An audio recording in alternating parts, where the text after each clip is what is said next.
But Mhm. also one of my Mhm. core beliefs in play is that we're not, and like in healing is that we can't heal our trauma alone and we can't heal our play wounds alone.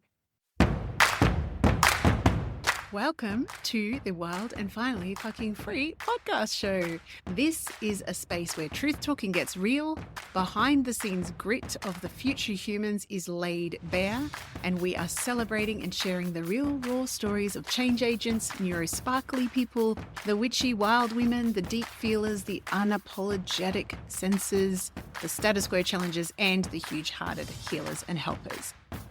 And guiding you through this wild ride of entrepreneurship and full heart led contribution to the world is me, your host, Kylie Patchett, aka KP.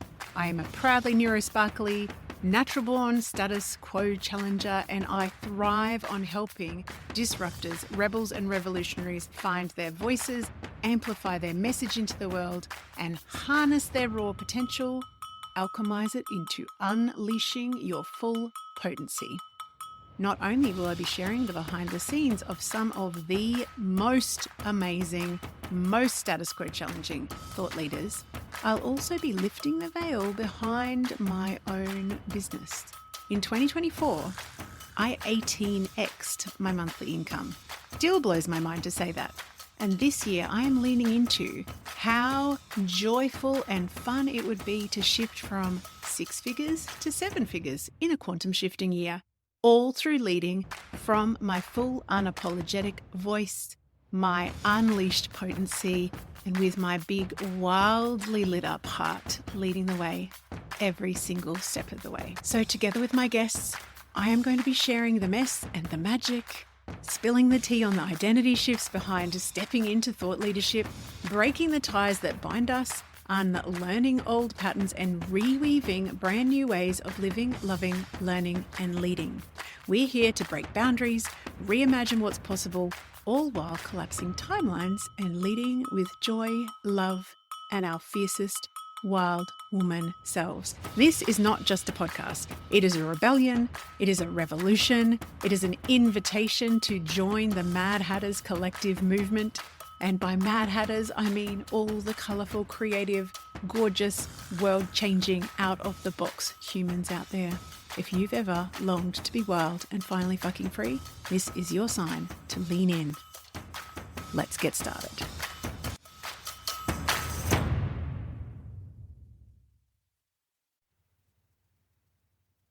Hello, everybody. Welcome to the podcast. I'm so excited this morning. Number one, I'm recording in my new office. Very exciting. But number two, I'm talking to my beautiful friends, TJ Matton and Bailey Jacobs from the Playful Revolution. How are you? We're so happy to be here with you. This is totally worth being up at 5 o'clock in the morning. Oh, so sweet. I'm actually seeing we get light very early in the morning. So in front of me is day breaking. So I feel like this is perfect for our conversation. Oh, We'll that's be so talking sweet. about, new beginnings. So would you like to introduce yourselves for the people that don't already know about you and your spectacular work in the world? Share a little bit about who you are, what you do, and then I've got so many questions for you. This will probably need to be a 3-part episode. Yeah. I'll start. So my name is TJ Matton. I am on the eastern side of the US in Maryland. And I have been a trauma therapist studying kind of relational trauma and complex trauma for close to 15 years. And I fell in love with the neuroscience of play about a decade ago. And I've been practicing it in my clinical practice for a long time. And a couple of years ago, I was like, I want this to be out there in the world. It needs to be unleashed. And so I started the Playful Revolution. And one of the first things I did was like ask the universe for a left-hand woman. Because as a neurodivergent, I can't stick to to-do lists. I cannot get shit done without like somebody whose strengths are so different than mine. But also one of my core beliefs in play is that we're not, and like in healing is that we can't heal our trauma alone and we can't heal our play wounds alone.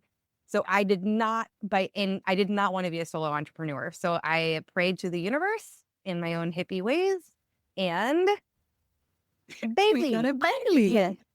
And I got a Bailey. And I'm Bailey. I'm Bailey. I'm the co-founder of the Playful Revolution with TJ, and I'm also on the East Coast of the United States in Raleigh, North Carolina. And yeah, in many ways, I consider myself TJ's first follower, that first person who kind of like jumped right in and drank the Kool-Aid, if you will, and just jumped wholeheartedly into play, right? I've been practicing, while TJ's been doing play work with clients for close to a decade now. I've been in our kind of intentional mindful play framework for almost 2 years, and just the transformations I felt in my own life, my own relationships. Your joy is a revolution and your experience of joy matters, right?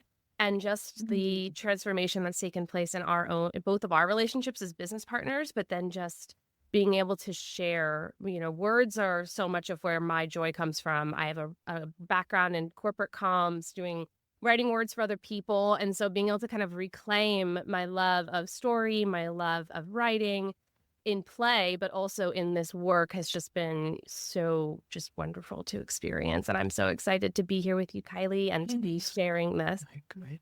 Oh, I mean, really, we should just out the fact that there is a hashtag that says everyone needs a Bailey, because we met through an amazing mastermind, and like so often in the chat, everyone needs a Bailey.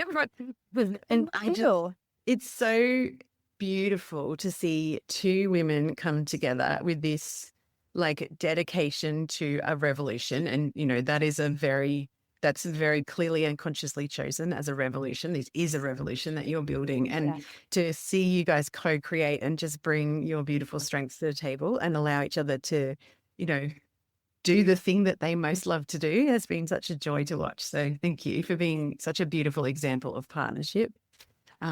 Yeah. And I actually wanted to, as you were talking, Bailey, I thought about one of I just love your entire email series, and especially over the holidays when you were doing this, like, mum needs to be, mum's joy needs to be centered. It doesn't need to be mum creating joy for everybody else, which is how we often sort of run things. But one of the things you talked about was your first like play date together, but with your partners, and how that, do you want to just share that story? Because I think that's such a beautiful example of how play can be utilized to be such a beautiful thing. Yeah. Yeah. I mean, I think one of the things that's fun about Bailey's and my relationship is like we weren't actually friends before we were colleagues here. We know one another through my sister. And my sister loved Bailey, and I loved Bailey through my sister. And Bailey loved me through my sister, but we didn't really know each other. So when we started this work, we have had to build a collegial relationship, a friend relationship. We've had to undo systems of like productivity and like we've had to undo so many of the frames that I think Bailey kind of came from, specifically in the corporate comms world. And then for me, kind of coming from like from a health and wellness world of the therapy, is like undoing individualism and undoing this concept of fixing, and instead like kind of amplifying gifts. And so we've had to like really learn and unlearn a lot together, right? There's a lot of iterations in our partnership, but this included in like, even when I went into I was asking financial advice, and I was like, I want to hand over half my business to this person. And my money people were like, just hire her. I was like, I need her to have half. I want her, like, because it just gives a totally different energy. Completely. But along the way, like our husbands have we're both really, we shouldn't call ourselves lucky, but in the modern marital dynamics, we are very lucky to have two very feminist husbands, like who love their wives, love to see them like in their own gifts and abundance, and like are so like, just both of our partners are so wonderful, and we're so like, we both and are actively embodying the work in their own way, right? On top of being supportive of us, are just in on this. They're our first followers. Yes. Yeah.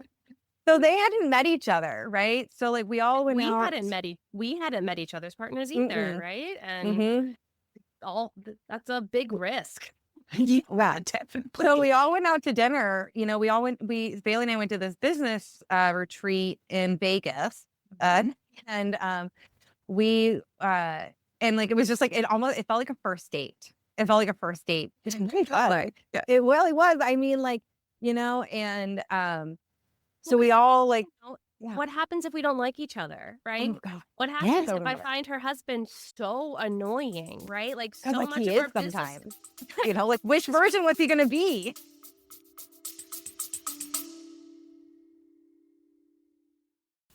Hey gorgeous, we interrupt this gold for a delicious invitation. If your whole body has been whispering more lately, more voice, more truth, more satisfaction, more clients of the soulmate variety, more cash, more you, then this invitation is for you. Potent, my sister mind is officially open. This is my high touch, holy fuck, I'm ready sister mind for rebels in good girl clothing who are done outsourcing their power and diluting their magic to fit into someone else's business formula. If you have been craving a space where your strategy, your voice, and your energy all get to be offered, honored, refined, and amplified, this is it. Inside of Potent, you'll get my eyes on your business every single week, copy mentoring, and that is for brand copy and content storytelling that turns your truth into client catnip, energetic recalibration that helps you unhook old learned limitation patterns, keeping you quiet, not being seen, not being heard, real-time, high-touch, one-on-one coaching that actually sees the bigness of your vision, and the kind of sisterhood that does not flinch when you show up in your full, messy, brilliant, phoenix rising from the ashes glory. This isn't surface level support. It's deep, potent, paradigm shifting work that changes who you are as a woman in business and a woman in life. We start in August. Early open access is open right now. For the month of June 2025, inside of this early access open doors period, you will receive juicy bonuses, extended payment plans, and access immediately to my entire library of storytelling gold. You'll find all the juicy details at kyliepatchett.com/potent. And we fill spaces, and there's only 10 of them, and more than likely only 5 by the time you listen to this, because by that time I will have offered them to the existing cohort, the beautiful original OG circle. We do actually take applications on a first come, first served basis. So come and apply, and let's get back to the magic of the episode. Our business relationship is so intimate. We spend so much time together, TJ and I. We've built this remarkable trust, but it is this blending of the families, right? Of like, absolutely. Level of like, will we like each other's husbands? Because sometimes husbands suck. Absolutely. Obviously, it makes or breaks. It makes or breaks female relationships, whether in that. So we sat down to this beautiful fancy dinner, and I just threw out to Brandon and I, my husband and I, love to play this game that's named after my college roommate. It's called the Dubik Rule, where you do not look at the menu until you have a cocktail in your hand. That named after her father, and that's his rule when he wants to kind of relax into a meal. He's not going to be rushed, right? So he wants his cocktail in hand. And I love the rule, right? It forces you to slow down. Yes. But, as TJ kind of brought through in the story that she told, like, that's also super anxiety inducing to like remove the comfort of being able to, not, because oftentimes you can, if you're uncomfortable, you can look at the menu and not make eye contact, right? Or some awkward conversation. So I kind of thrust us into a new the next thing. Like, what are we going to order? Right? Like, you already in the next thing. Exactly. And so this rule, right? Like, keep going. Yeah. And so we, as we're all picking our cocktails, we come across a warm consomme cocktail that was made with warm beef, like warm beef broth, beef consomme. Yeah. And sherry. It was delicious. I loved it. And And so, but in this act of all of us kind of being repulsed but intrigued, and then we decided to get a cocktail for the table. And in this act of engaging in our curiosity, engaging in something new, we all of a sudden weren't awkward anymore, right? We all of a sudden weren't relying on like the societal crutches that often hold us back in many ways, right? We weren't looking at our phones. We weren't talking about the weather. We were all engaged in a collective experience. Something as small as a drink, right? But it was new and novel and intriguing and a little weird, but like amazing, right? Yeah. And it so just good. broke us all open. And like it is this like powerful example of like what play does in active relationship, right? How it can Oh, totally. how it connects while also breaking down walls. Like it just because it brings forth your authentic self, right? It brings forth there's like a rawness and vulnerability in play that you have to be present, and makes it so that you can actually connect with people, Yeah. right? Yeah. And at the end of the day, we adored each other's husbands. They all got a pass. Yes, we all had a wonderful time, like a luxurious 3-hour meal. It was spectacular. Yeah, it was Definitely like good. peak meal moment. But yeah, like, so if we talk about like, even like, and again, I want to dive into like a piece of our play research here. Yeah, go for it. And like kind of help amplify a couple things from this story. Yeah. So one is that we often think about play as this external thing, right? This experience of hobbies, this thing you go out and do. And actually it is an internal experience, right? And it's this place in the body where kind of there's enough safety, Yes. right? But the risks are low enough for you to do something new, right? So like you can't play if you're not safe, right? Yes. And you can't play if the risks are too high, right? Yes. And so part of the kind of going into the dinner is that the risks felt really high, right? Like it was a very high risk scenario for me. And so in some ways, like play inherently brings power, changes power dynamics. Because you can't play if again, like if I am an adult doing playing soccer, right? Like or football, like I can't play against a 3-year-old, right? Like that's not a good play dynamic, right? So play requires a power balance. Yes. And where like safety and risk are like kind of like running up against each other. This combobulating my brain. I love this. I love this. And so one of the things is like, a couple of the external things that we did for play in that shifted and created an internal play experience is like one of the first things that we did was like we kind of set the frame of the game, right? Like, we're going to rumble. We're going to get into this together. Like we knew there was a frame, and the goal of the play was a sense of creative, connection. Like that was the goal of the game.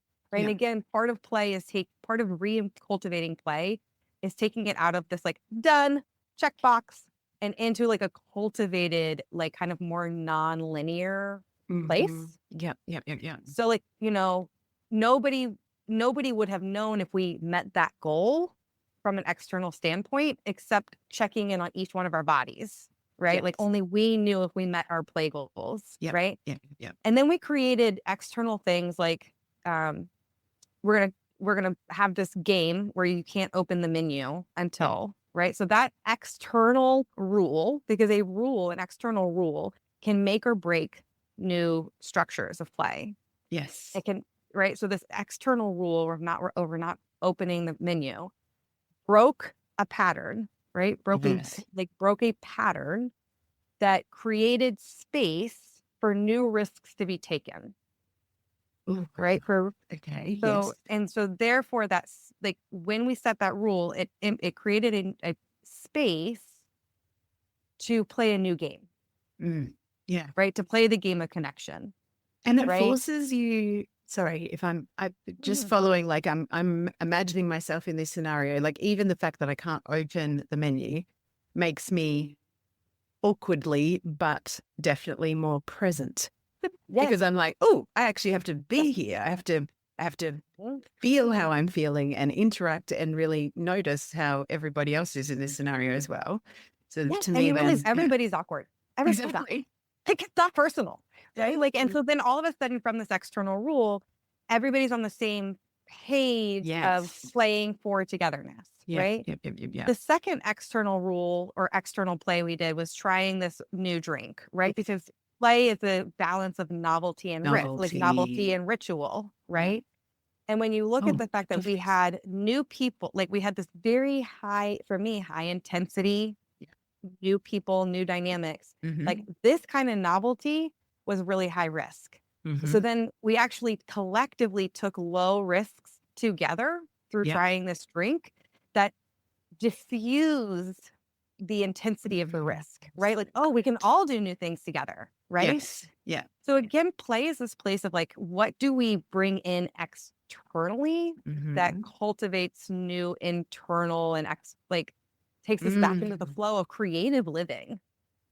I love that you're like, as you're using your hands to explain this, just for anyone that's not watching the video, that's like this like figure of eight sort of thing. It's like folding in external to shift the internal.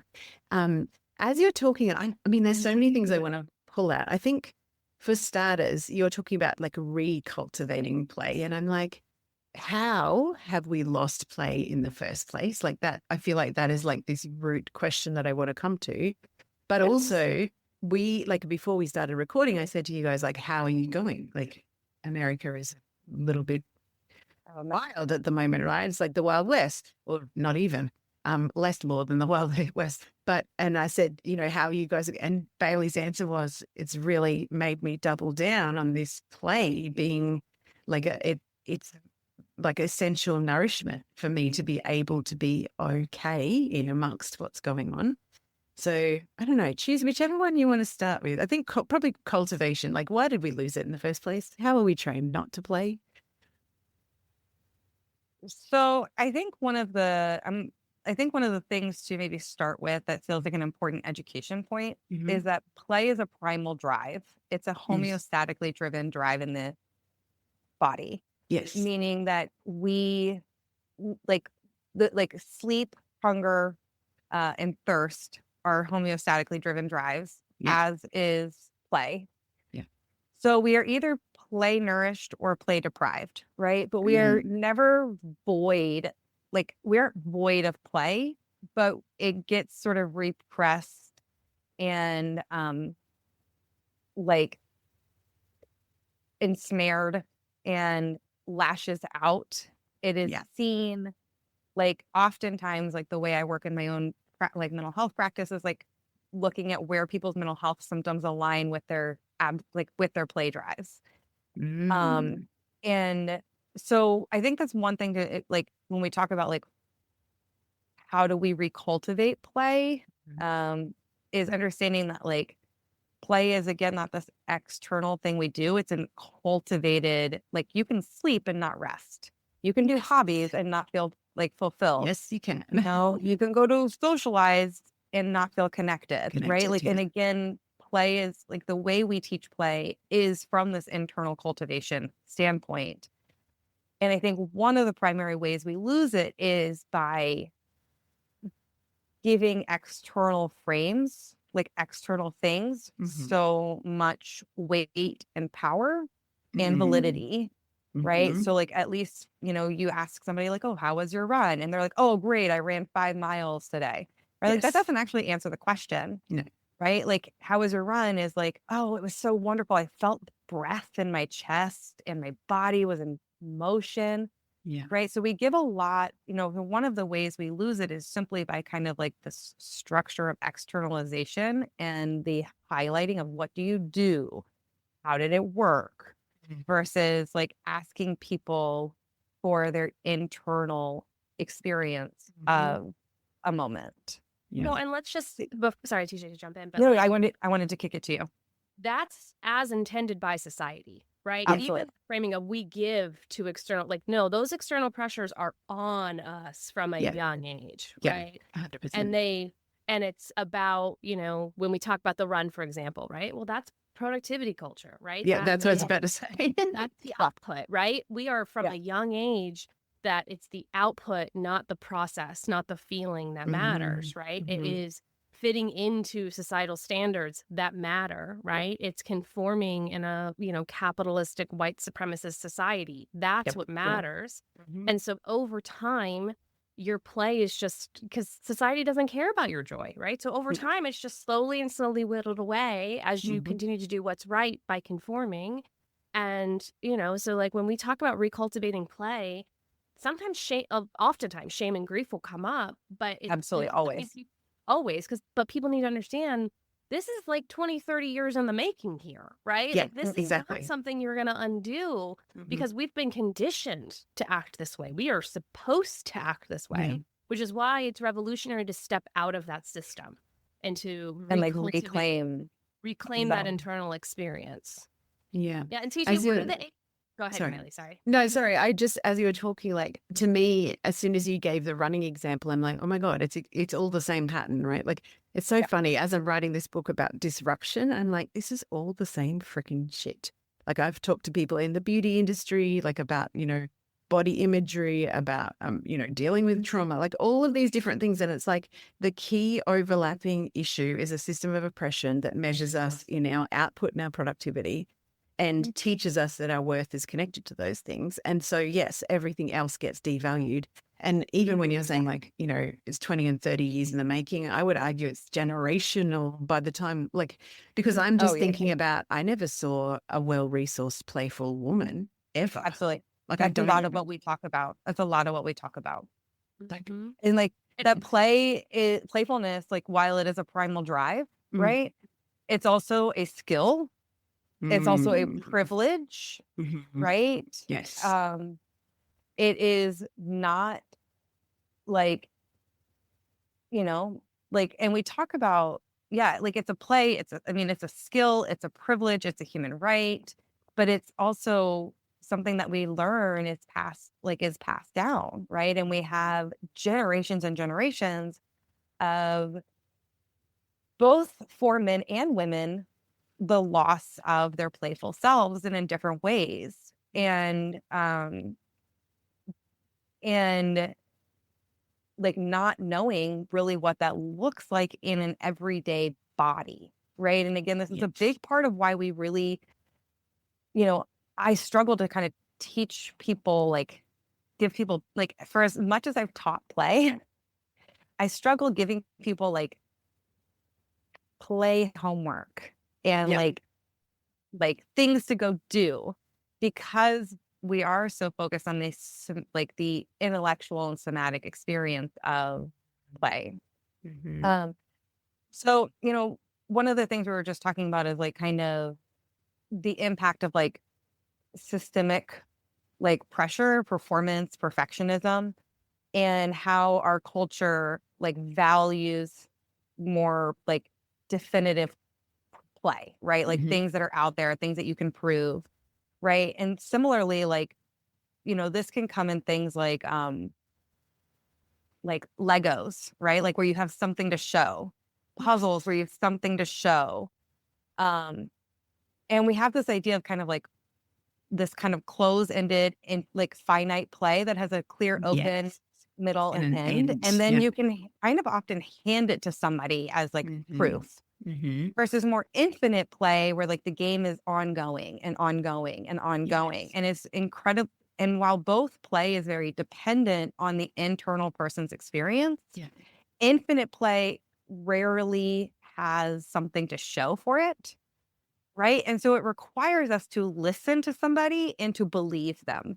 And I don't think we're great at that as a culture, right? Like we don't believe people. We don't listen to people's stories. Right? Like, tell me what that was like for you. Yeah. Right. And like, because we often like kind of, if we do share that, it's like, oh, prove it. Like, why do you think that happened? Right. We immediately shift this intellectualizing. And again, like, prove to me that it was a good experience for you. Why was that such a good experience? Like, I don't fucking know. It just was. Yeah, exactly. Right? Better than the productive things you could have been doing. Like, oh, you spent all day wandering the woods? Like, oh, I spent the day cleaning. Right? Like you automatically. Like how long did you walk? Yeah. Oh, wow. Okay. Yeah. I had 4 piles of laundry I had to do. Like people automatically start being like, well, what could they have been doing with their time? Yes. Oh, absolutely. And can want to put it into a box. And that's the thing. Yeah. It's And an so like internal finite experience. play, like culturally we teach a lot more finite play, like, choreographed dance classes, Yes. sporting events that are skill driven, Arts and um, crafts. arts and crafts. Mhm. Like a lot of this is very hands-on, more finite play Yes. versus like things again that like kind of lean into the infinite play framework. That doesn't have a clear starter and end. It doesn't necessarily have proof. It's like something that is just so felt. And we don't see this kind of we don't see these kind of leaders emerging, I think, in our culture. I don't think we see we don't like nourish this style of play, right? No. Like I have a daughter who's 11 and she struggles with reading, and not necessarily because of any specific disability that we know of, but you know, she's very good at reading, but she does not read on her Yes. own. And it really drives my family crazy because they're all readers, but I'm not much of a reader either, to be honest. And I asked her, I was like, has anybody ever taught you to enjoy reading? And she's like, I don't understand what you mean. Because she can deconstruct sentences, she can do grammar, she can do main character, like she can structurally diagnose a story. But she's never been given like a prompt that's like, what was your favorite part of the book? Yeah. What did it feel like to lose yourself to that character? Yes. Right? Like we don't ask those open-ended cultivating questions of No. students or of learners or of players, right? So we really teach people in a very structural linear way that very quickly extinguishes that internal like like self languaging and self Yeah. exploring Yeah. that is so necessary to keeping play alive. Yeah. As you're talking, like I'm just like every single time I have a new conversation around these types of things that we're deconstructing, I'm like, oh my God, it's just more ranking. Like we value from the chin up more than we value from the chin down, always, for many, many, many hundreds of years. And so therefore we don't ask questions that lead people to, lead our children as parents or teachers or whatever to languaging what this feels like because it's not even valued in the first place. Like, oh my God. So one of the things one of the things that you talked about that I kind of want to like just check in with like the three of us, because I'm kind of curious about this. Like, are you having fun right now? I am, because I love to be intellectually playing. How did you know that? How do you know that? Expansiveness in my body. That's how I actually feel. I have always said, like, I feel like my soul is wagging its tail when I'm doing something. That's how I feel. Actually, as you're talking, I'm working. I joined Radical Healers to do some more study in energy work, and one of the kind of introductory sort of, I guess it is a play thing, is about choosing 3 things that you'll like commit to each day. And one's like a deconstructing of something, one's a constructing of something, and one's a neutral activity. And my neutral activity, I purposely chose just getting my yoga mat out to play on it. And as a yoga teacher who has all of the structure and the flow and the, this is what you do next, or this is whatever. Oh my God, it triggers the absolute fuck out of me, but it's one of the best things that I have challenged myself to do, because as soon as I'm there and I start just breathing and moving in whatever way feels good, I'm like, oh, hello, you. Here I am. Hello. Here I am. Hello, you. And I'm like, oh my God, like I'm committing to this 10 minutes a day, but I would have spent decades of my life with no felt sense of what was going on here. That's astounding to me. It makes me, it just makes me sad. Like I have a lot to say about the education system in general anyway, being neurosparkly, having kids that are neurosparkly. Like I just don't think that we are helping the most, like I don't feel like our learning systems foster people to be individuals. That's, like we all know that. But yeah, I'm curious about when do we lose? Yeah, sorry. Yeah. Yeah. And I want to, before I answer this question, how we lose play, but I want to ask Bailey, like, are you having fun? And then I want to tell you why I'm asking this question. Yeah. Yeah. So How do you know? Yeah. And I know I you felt are. very, I feel very excited, right? I always feel that in my heart, like a very just like glow almost, right? And like a sparkle that comes from like being engaged in play. Yeah. Always just kind of, it's like a vibration, an aliveness that like kind of just like kind of radiates, right? And it can be Yeah. seen as excitement or just like happiness. But yeah, I'm loving being with you two wonderful women. Absolutely. Yeah. And, and I think one of the reasons I asked this is I think one of the ways we lose play is that we get a very specific idea of what it looks like, right? Versus again, asking what it feels like, right? And like for me, like I feel all of that warmth, but I can also feel the fear of like using my voice, bringing my story and my work across the ocean, Yeah. right? Like, am I going to get all the right points? Is this going to welcome the right people, right? Like, so and again, in this place where like it feels so good to be with people that like are the right playmates, but it doesn't take the risks of the play away.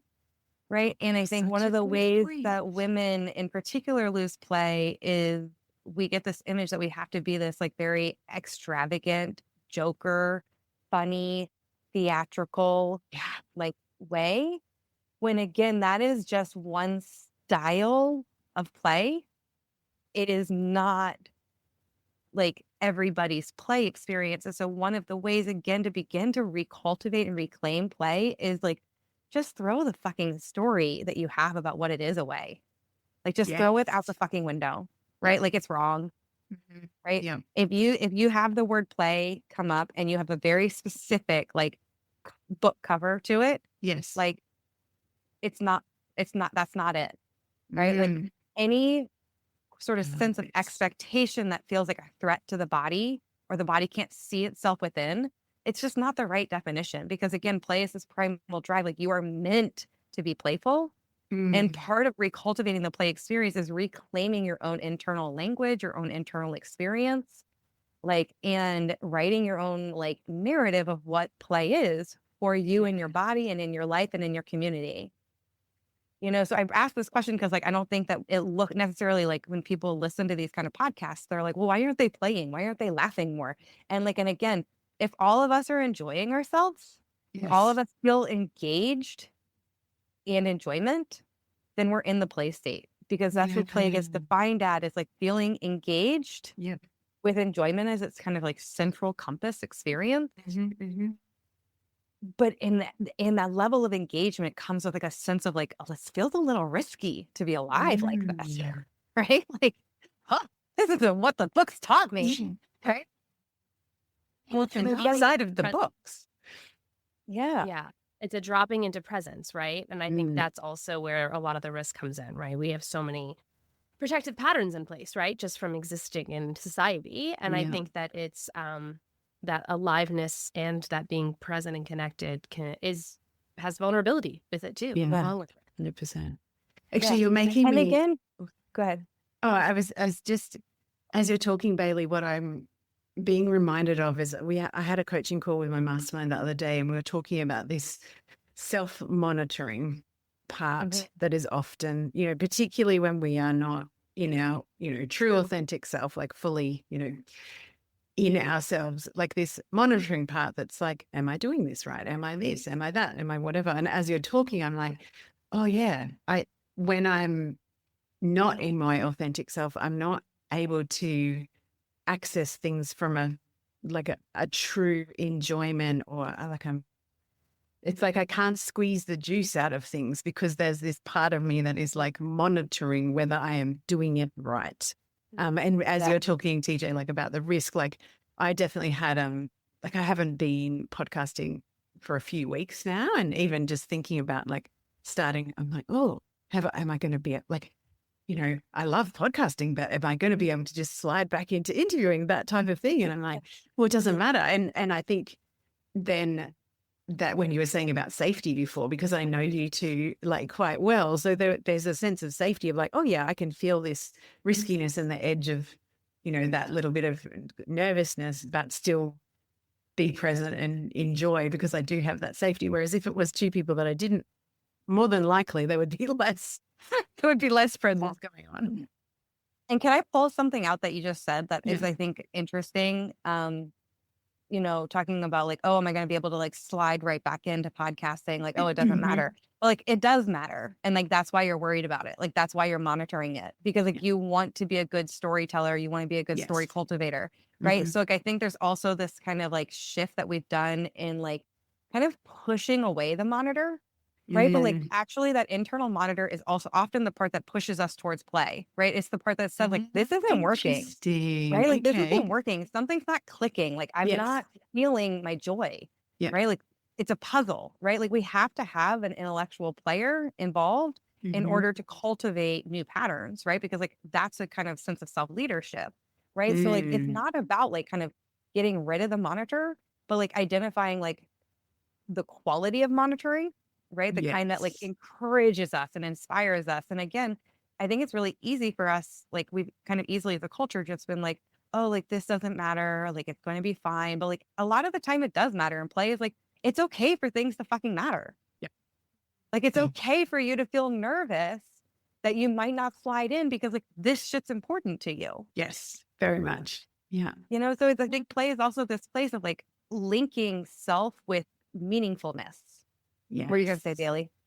I was going to say it's also helps you understand the monitors that matter, right? Because I think for so many people, the voice, the self-monitoring is external voices of the right way. Yeah, the measuring, yes. Yeah, is the measuring, is the, the productivity, those of like the right way to be, the right way to do, the right way to feel, those monitorings. Play helps you cast those off, right? It helps you relearn. It makes the invisible rules visible in a way where you can start to relearn what actually feels good to you, because it is an internal experience. You're tapping into self in a really powerful way that isn't prescribed by external people or external systems, which allows you to know when when that voice, that monitoring is you, or when that voice, that monitoring is bullshit from other sources.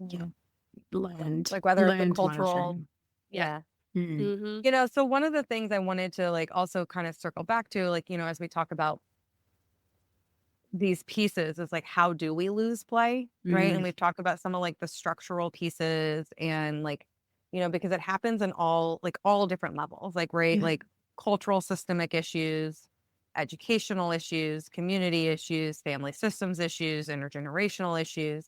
And then like issues like sort of also within self, right? Because like one of the times that girls lose play is from between the ages of 8 and 11. Yeah. Right. And the research talks about girls losing play at this time because there is such a high drive for community and belonging at this age. So they start to deprioritize self and increase the priority, like increase the importance of belonging and cohesion and group, which isn't unhealthy at like in like, we need to learn this skill, right? Yes.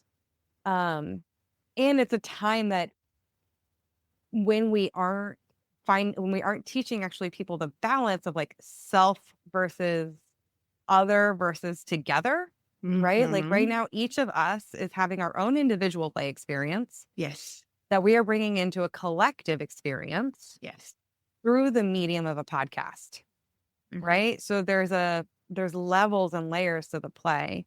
And so girls lose play between 8 and 11 because one, there's a really strong need for community that often means compromising the individuality in order to find belonging.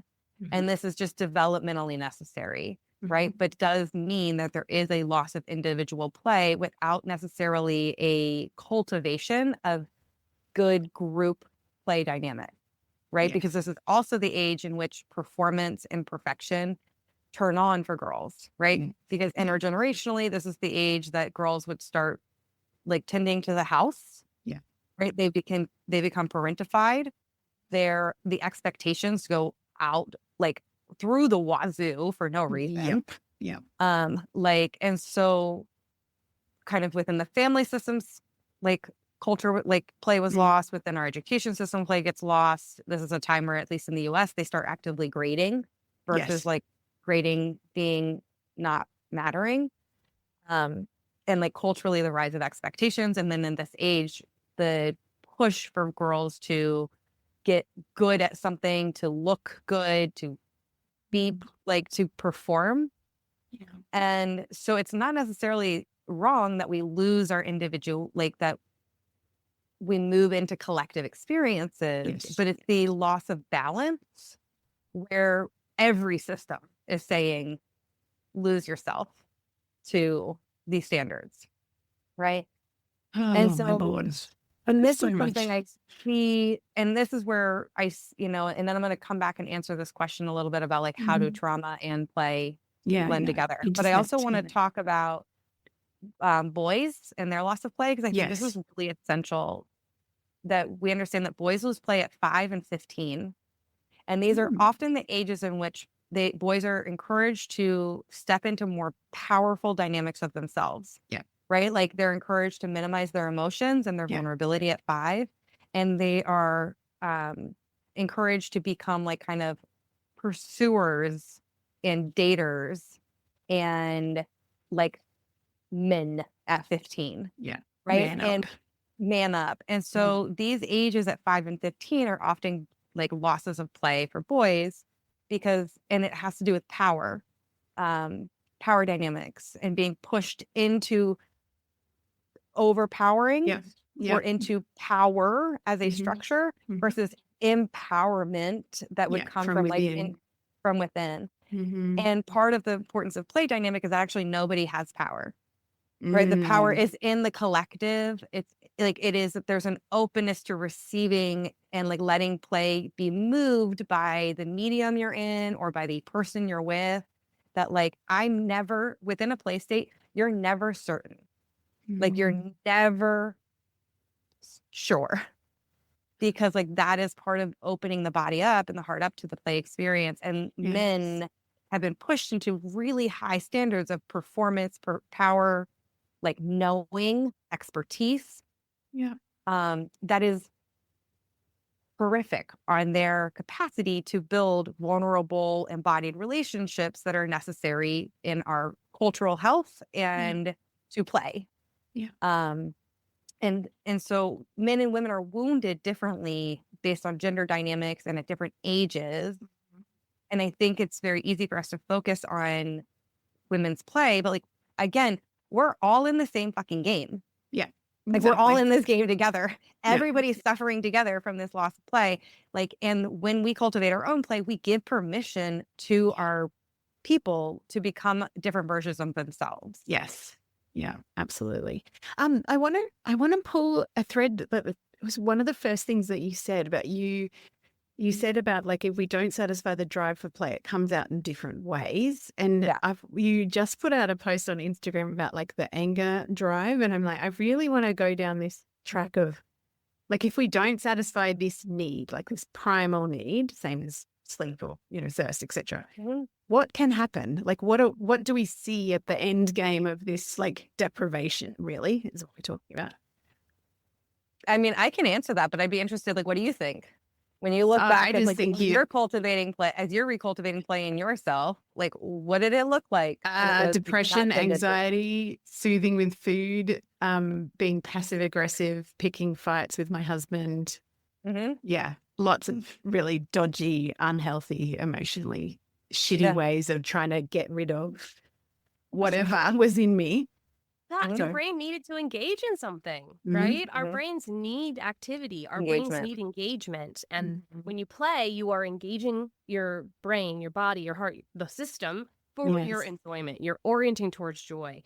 But if you aren't being intentional about that, if you're not actively playing, you'll start orienting towards other things, right? Your brain will start using that engagement energy towards anxiety or stress or it'll engage in people, like engage at things versus like with things, right? So Bailey, for you, like what were some of the signs that now that you've been in play for a couple of years, like what are some of the things that you look back on, you're like, oh, that was play deprivation? Oh yeah, anxiety and control, right? The like hyperfixation on needing to do things a certain way or hyper plan for things, right? I have a very natural directorial play, which means that I enjoy planning. I enjoy envisioning things. But I would hyper do that, right? I would hyper focus, right? And I would have a lot of anxious thoughts on kind of spiraling on the different ways things could go or trying to plan for things that like I have no control over. I think that's one of the things Yeah. that's going on right now is we are all so hyper focused on literally things we cannot control because we have no other outlets to push our energy, right? Yeah. And then the things I could control, I was holding so tightly. I So was tight. holding so tight that like I needed to do these certain ways. And in many ways, it would be things like travel or like a concert experience or a cooking experience. They needed to go the exact right way or else I would not feel good, right? Yeah. That's the only And this is thing that's another really great reason, like, why to take play out of, like, not that external things aren't important, but like if we're not cultivating an internal playful place, we give like all of those external things are too risky. Yeah. They matter too much. Yeah. You know, like they matter too much.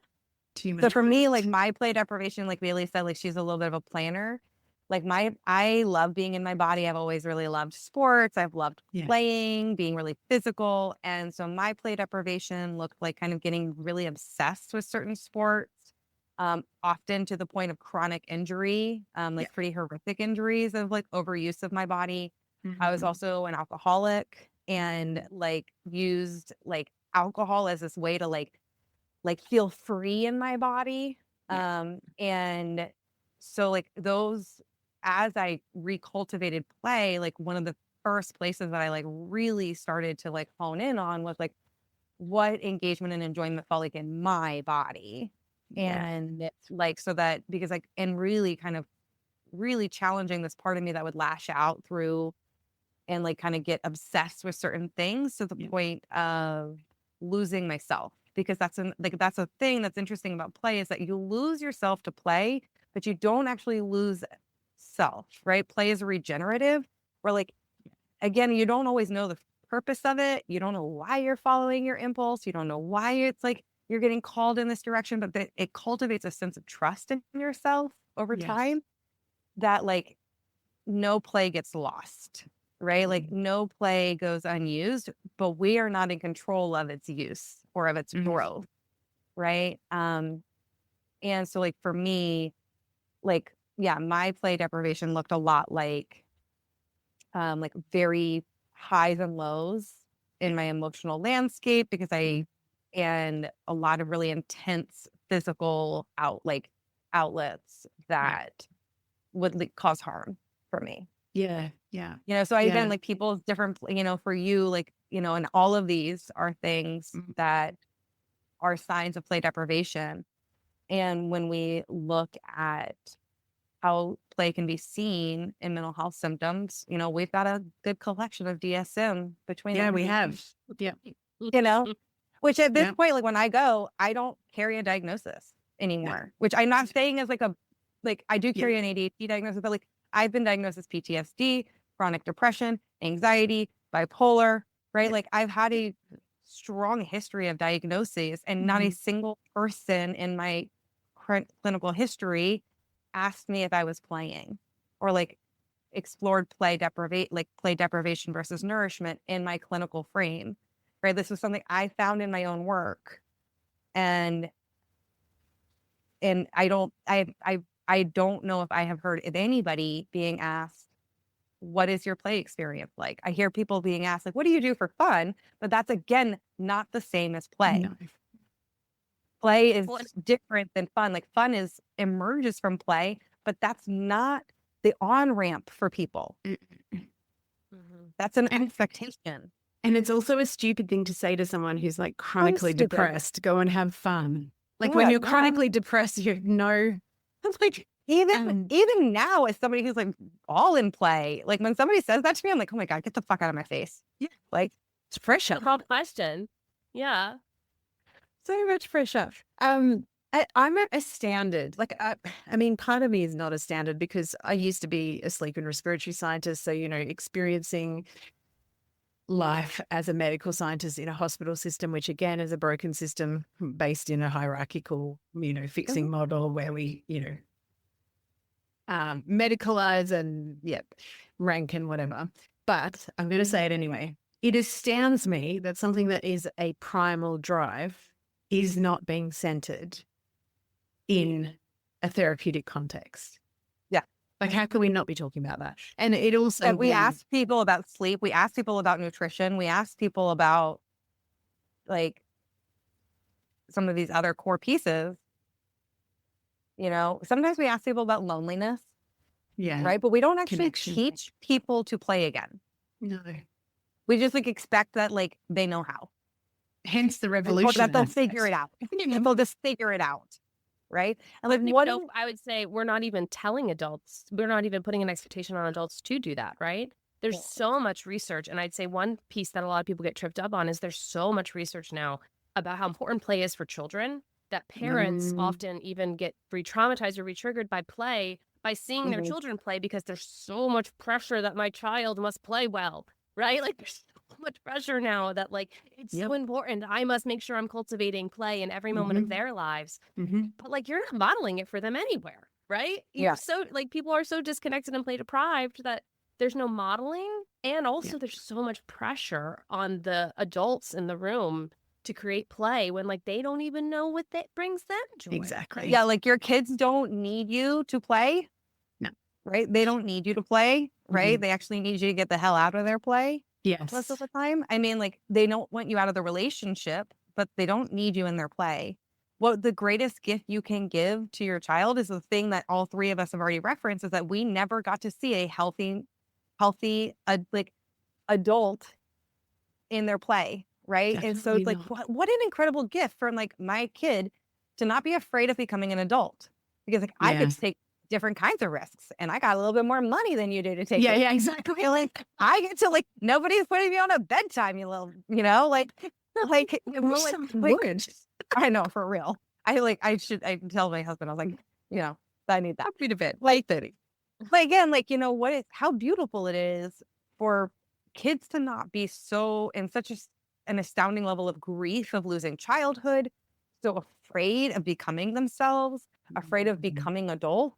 And so many adults are actually modeling that, because it sucks being an adult right now.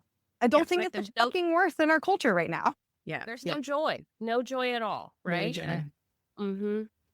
You said something about parentification before. I want to come back to that, because when you said about being triggered by your own kids playing, it connected something for me. And I have a parent that struggles with addiction. So I was parentified very, very early, and, was put into the role of caregiver. And so I didn't play as a kid. There was no play. And I actually really relate very hard to Bailey with the control thing, because to me that was seeking safety, because I had a chaotic home environment. And so as a young adult, my friends would give me so much shit about, she needs to know every single thing and where we're going to go to and get fuel on the way to I just could not cope with anything that I didn't know was happening, and I now can very easily see that was seeking safety. But when my kids were born, I've got girls 12 months apart. So and we went from my husband and I to my dad and my husband and I and two kids in the space of a year. So it's quite intense a transition. And I went from managing a big medical company with 200 people. So lots of ability to control, lots of moving parts, lots of things that you couldn't, shining in that role. Yeah. High performance, shining in that role, working 24-hour shifts, just ridiculous, self-abandonment stuff. But then I would get home from that role and my husband would be, on the floor having some wild play with the kids. And I'd be like, well, fucking good for you that you can lie on the floor and I was just so unable to understand, that he could just walk in the door and not look at what needed to be done, because that was again, my sort of agenda. But yeah, that, he was just on the floor playing. I'm thank God one of us was. But I look back and I think I was just absolutely, totally triggered by the fact that you could just be in enjoyment. I had no reference point, right? And now I feel I don't know, the kids, my girls are 19 and 20 now. So, and one of them's moved back home, and we've got a stupid dance competition in the kitchen last night. And I was it's I'm grateful that I've been able to learn ways of being in enjoyment, but I do look back at their younger childhood and I think, wow, I would definitely do that differently. And obviously you can't go back in time, but I just think the parentification, it's also interesting to me that between the ages of 8 and 11 is when you're starting that puberty transition and estrogen is starting to ramp up. And by definition, that is a hormone of accommodation. And I'm like, interesting. So this biological drive is starting as well.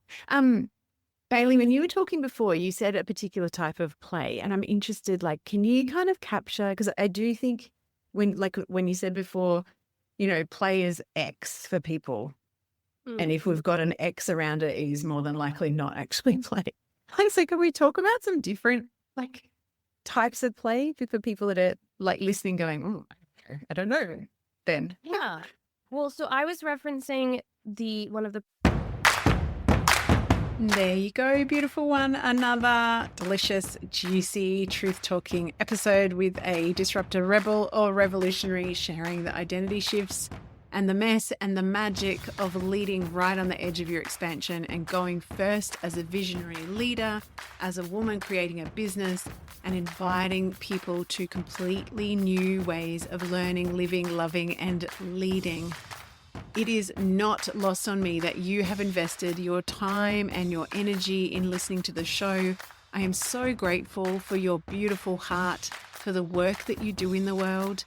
And I know that if you're here, you are more than likely one of what I call the Mad Hatters. So the quirky, colourful, creative, out of the box, often neurosparkly, paradigm shifters and thought leaders. So I'm so grateful that you're here. If you loved this episode, which I'm sure you did, please do me a favor and share it with someone else who needs to understand that their quirkiness and their full unapologetic self-expression is more than enough and in fact is the secret sauce to growing a wildly successful, abundant, nourishing, sustainable business. So here is to us, the Mad Hatters, the crazy out-of-the-box people saying no to old paradigms and inviting into the new. And if you'd love to go the extra mile, please make sure that you subscribe on the platform that you're on so you never miss an episode. And hey, it would be sweet, sweet, sweet if you would leave us a 5-star review. It means the world to us and it helps us get this truth talk and this magic and this power out to even more Mad Hatters. So have a beautiful day and I will speak with you next week.